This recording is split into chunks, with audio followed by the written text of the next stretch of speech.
Toyota Corolla Cross Hybrid. In this new episode, I want to show you the high voltage system of this brand new Toyota Corolla Cross Hybrid. We're going to hook up the scan tool. Does this battery by chance has an air cooling system and has an air filter? Let's find out. I'm going to go to the back of the vehicle and let's see. Oh, there it is. The new Corolla Cross Hybrid also used a hybrid battery cooling fan. I'm going to take out the back seat couching and then, oh, look. These vehicles using a lithium-ion battery, which is great, of course, because the lithium-ion battery does not require any rebalancing, reconditioning, none of those things. The lithium-ion batteries have a self-balancing system, so thumbs up. But then, next to the battery, we have a cooling fan, which we're going to inspect. And that's it. This vehicle, remember, that's brand new, so the cooling fan is as good as it gets. What about the high-voltage battery air cooling filter?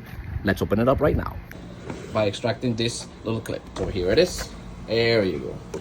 Take it out slowly. Let's check the condition of the filter. I'm gonna blow it, clean it up, and put it back in. If you have a Toyota hybrid, you have to clean, service, or replace the battery filter every time you go by your mechanic. As good as it gets. Let's just clean the grill, clean the unit, and that should be it. There it is. Just coming in. That's it. New is new. Let me just put it back to clips, and ready. Now, if you want to know the main characteristics of this hybrid battery, we need to hook up our scan tools right away. Dr. Prius, top down. We are actually gonna use them all. Where is the OBD2? Oh, right here, pretty easy to access. Dr. Prius. Start the car.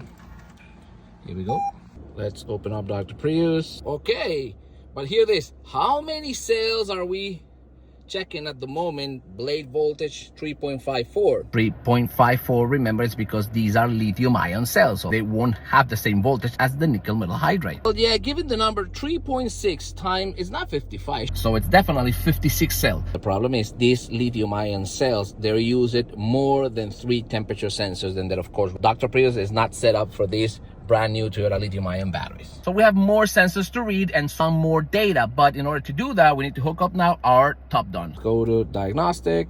Read all the units. This is the one we want to read. We want to read the high voltage battery. This is exactly one of the issues that we have with the Dr. Prius. For example, we have 1, 2, 3, 4, 5, 6 individual temperature sensors or thermistors to determine the real temperature of the high voltage battery cells. So, well, I'm very pleased with all the information that the scan tool is capable to give me about the high voltage battery. The new Toyota Corolla Cross Hybrid uses a lithium-ion battery, and this battery is well taken care of by the thermal management active air cooling system. It has temperature monitoring, internal resistance, absolutely everything. So the type of service that you're going to do to this Toyota Corolla Cross Hybrid is just probably every time you go by your mechanic, service the battery cooling fan. Keep your vehicle as good as clean and cool, and you will have a hybrid battery for long lasting years. So if you want to learn more, stick around for more tips. Bye bye.